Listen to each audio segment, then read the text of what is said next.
Yo guys, welcome to a new video, welcome to my spoiler-free review of Spider-Man No Way Home.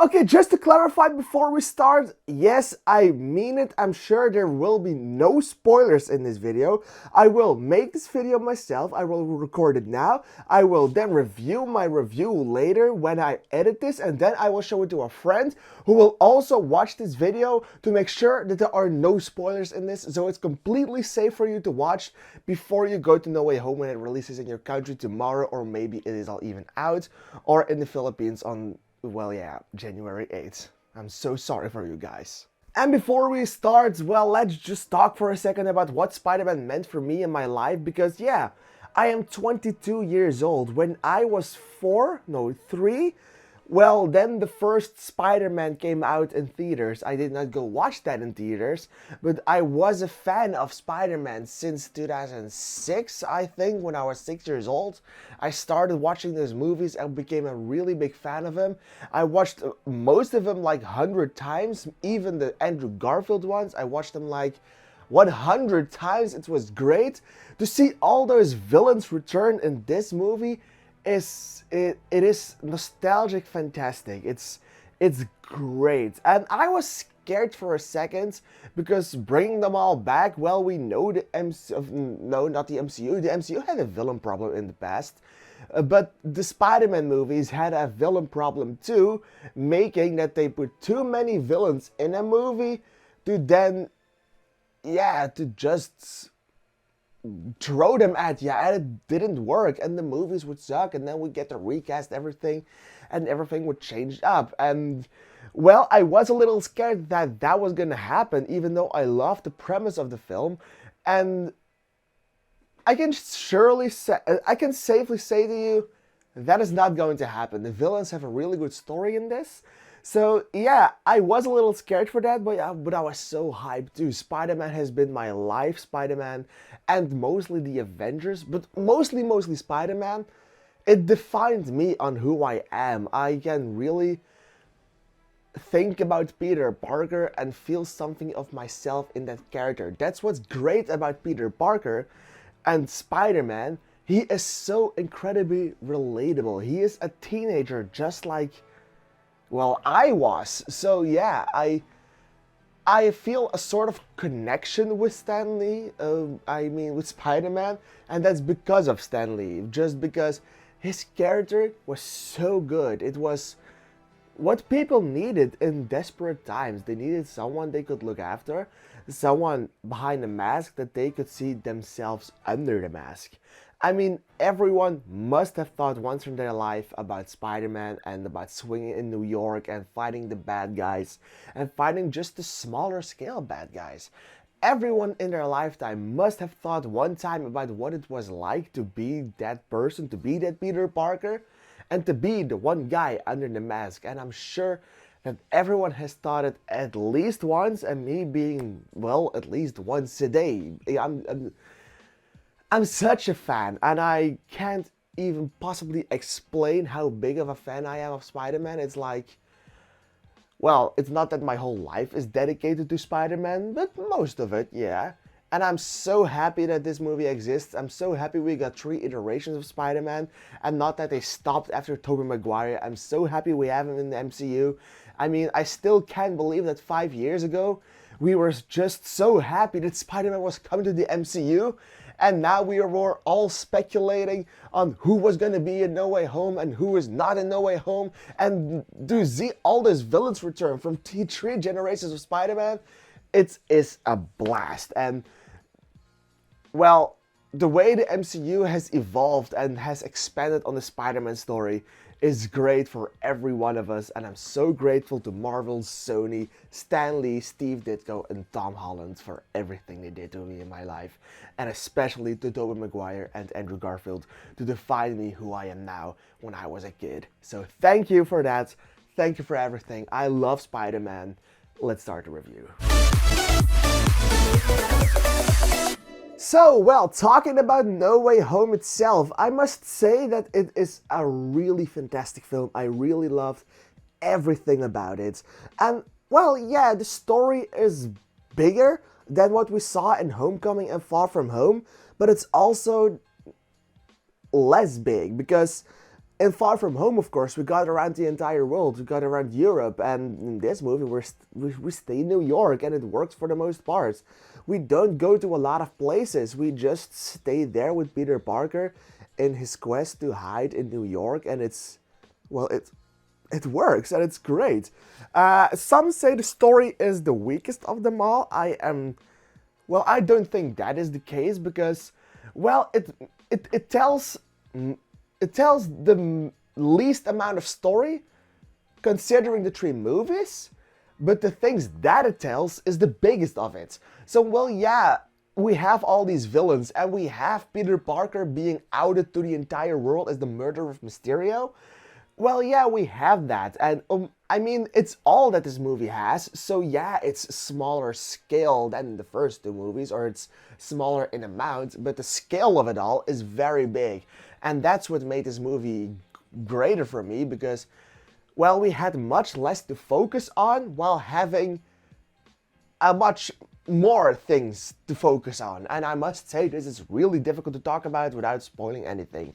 So, the story, it is less grand in scale, but it is grander overall, and it makes it all so much better to just see what they were doing with it and the ideas that they had. Because the characters in this movie are one of the best that I have ever seen. Started with Spider-Man, Peter Parker.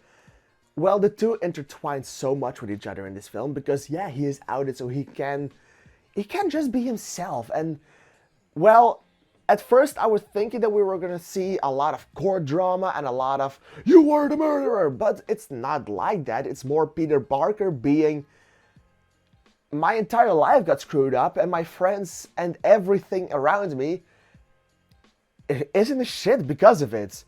Isn't a shit because of me. And the guilt that he feels and everything that he goes through in this film to fix it, well, that's great, and that's exactly what Peter Parker is about. And, well, the main thing in the other movies, the main complaint was always that Peter Parker and Spider-Man always had to rely on others, being Mysterio, Samuel L. Jackson's Nick Fury, mostly Iron Man. We all know the Iron Boy Jr. or the Iron Man Jr. memes. In this movie, he can't do that. He is all on his own with his friends, but mostly on his own, and he tries to fix it. And while being the most grand in scale, this is the most and the closest to Spider-Man that you're gonna get in the MCU, just because he has no one left. And that's one thing that I am now sure that the MCU was trying to tell all along in Homecoming. I don't see Homecoming, Far From Home, and No Way Home as three separate Spider-Man stories. I now see that this trilogy is one gigantic movie, and this was just the third act, and it really worked for that. The characters too, Ned and MJ, they were great. They got to do some fun things. And for the rest, Doctor Strange, well, he was much less in it than you imagine. It's not, I mean, we've all seen the memes about him and being Mephisto, and there's some interesting stuff happening with Doctor Strange, but he is mostly not in the movie. You would think he would be all over the place, helping Peter Parker or being against him. That's not the case. Peter Parker is all on his own, and it's just a few key moments that Doctor Strange has to step in, and those moments are great in and of itself because Benedict Cumberbatch, well, he's an awesome guy, but it's just, he's not in the movie that much. And at first, I was like, okay, that's interesting, but then this is better, this is great, this is the way you wanted it. Doctor Strange doesn't need to be in this movie that much. The way and the amount he is in it, that's great, and that's awesome. And as the villains, as I said in my preview piece, well, I was a little afraid that they were gonna do no justice to them, being just make them villains in this movie and just bringing them back for the sake of bringing them back, although their stories were great in the ending of their own movies. but they expanded on it literally. They were not like, we just have the villains because we wanted the villains and hey, there they are. Well, it is still fan service that they did that, but it is in a great way. The characters are actually expanded, especially for Willem Dafoe, especially for Doc Ock, and most especially for Electro. He was like one of the best characters in this movie. He was not the best villain because we have Willem Dafoe as the Green Goblin, and that was really the top-notch tier of it all. He was the one that made it all the better. The same with Alfred Molina. He had a little bit less to do in this movie, but what he did was great and epic and grander as always. And the only thing that bumped me a little bit out is the way that they put these three villains and put them in a top spot, and they were like all in this movie, and Sandman and Lizard were just there. They had something to do, but they were just there, and well, they could have done more with them. They didn't even had so much to do in this film. They were just there and they were following the others, and well, that's what they did, and they were the most conflicted villains about them. Especially the Lizard was my least favorite villain in this movie, but it was still good. But the Lizard just had really nothing to do, and that bumped me a little bit out, so yeah. Okay, that were the characters. The movie, it looked great. The CGI, well, in the first trailer it was like, this does not look the best. And while there are still some scenes and some shots where I think, yeah, this is definitely a green screen, or this is definitely not a real person standing there, this is definitely CGI. Well, we have those moments, but well, in a movie this big of a scale, you can't forgive them for one shot or one scene where it's a little bit less good, because we had a Doctor Strange mirror dimension scene in this, so as you can see in the trailers of it, and that scene is great, and it's not only what you saw in the trailer, it gets really expanded, and even in that scene you can see Peter Parker showing not only his strength, but also his genius, because being a superhero is not only being strong, it's just being smart as hell in a fight, and he was that. And Peter Parker did great, and it was awesome to see how he made sure things got to his way too, and the way he did that in that scene was great. But what I wanted to say about this is that the CGI is overall very good, and the pacing is very good, but mostly the CGI. And the scene in the mirror dimension that we have seen in Doctor Strange 2, well, that worked like a charm. It was really fucking great to see that. And it looked so real, and to have Spider-Man and something like that, well, that's just mind-blowing. So yeah, I love the pacing, I love the characters, I love how they used every single one of them, and I loved how the CGI was good on most of them, and how the de-aging really worked, so that's great. It really took you right into the movie and never let you go, so that's the right way I wanted it to. The surprisement of this film, well, when Tom Holland, Zendaya, and Jacob Batalon say that you have seen nothing yet in those trailers, and the critics didn't see anything yet in the first 40 minutes they got to see of this film, then that's the case, because there is a lot in this movie. There is a lot you're not gonna see coming, there's a lot that you did see coming but are still amazed about.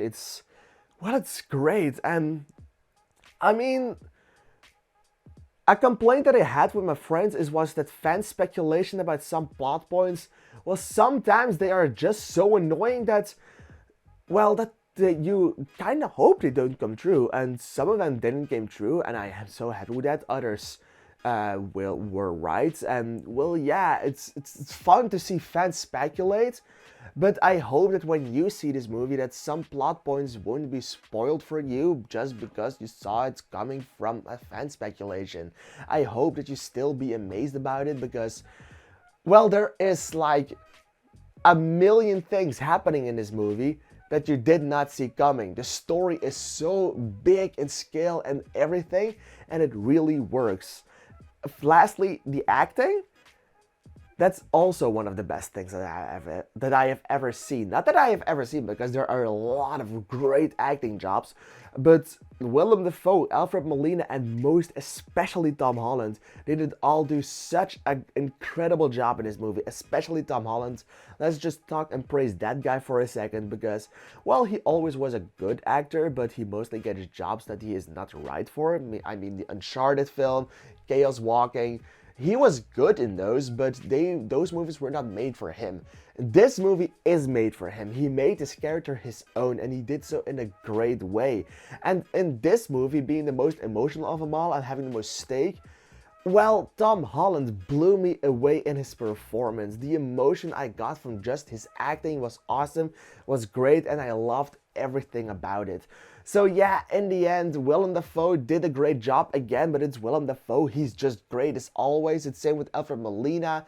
Jamie Foxx was incredibly good in this movie. Rhys Ifans and Thomas Hayden Church, well, they were good in what they had to do.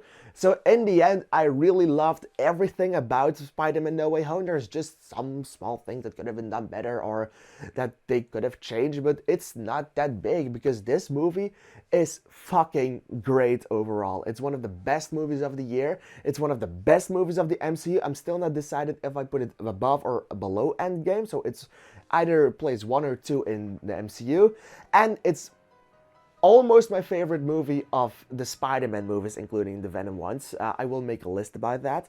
I just want to say that I have put it in second place right now because I feel like Into the Spider-Verse, being the other multiverse movie that I really, really loved, they started their journey, and this is a one built on nostalgia. So that's why I put Into the Spider-Verse still above this one. Yeah, so in the end, Spider-Man No Way Home, have you seen it? Let me know in the comments down below what you thought of it. Most importantly, no spoilers. I will be making a spoiler review where you can talk about spoilers, but it's not in this one. Please remember that. In the end, Spider-Man was fantastic. I loved it every second of it. I really want to see it again, and I have to say, Spider-Man No Way Home gets a 949 out of 1,000 or a 9.5 out of 10. Thank you for watching for the spoiler review. Stay tuned to my channel to see more Spider-Man content coming your way. This Saturday we have also the Hawkeye episode 5 breakdown or the reaction. You should watch that too. But most importantly, thank you for watching. Give a like if you like this video. Subscribe to my channel if you want to see more about Spider-Man No Way Home and more about my videos. Thank you for watching. Goodbye. And don't forget to share this video with all your friends, to all your Spider-Man fans, to all your Spider fans. Let's just make a giant thing about this movie. Because, well, are many people gonna watch it? I don't know. This movie will surely be the first COVID $1 billion. Thank you for watching. Goodbye.